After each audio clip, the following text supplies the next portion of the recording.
navn er Holger Henrik Herholdt Drachmann. Jeg er født 9. oktober i 1846 i København. Jeg er vokset op i København, og jeg tog en studentereksamen på Kunstakademiet. Efter Kunstakademiet tog jeg på rejse i Europa for at uddanne mig som marinemaler. Jeg har stor interesse for at male, men digterkunsten fanger mig. Siden der har jeg både digtet og malet. Jeg lod kvinder i mit liv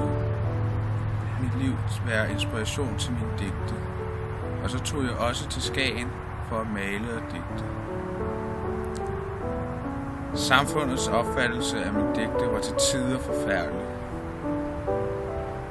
Min første samling, jeg udgav, var blandt andet under navnet Med kul og kridt, som var en samling af noveller.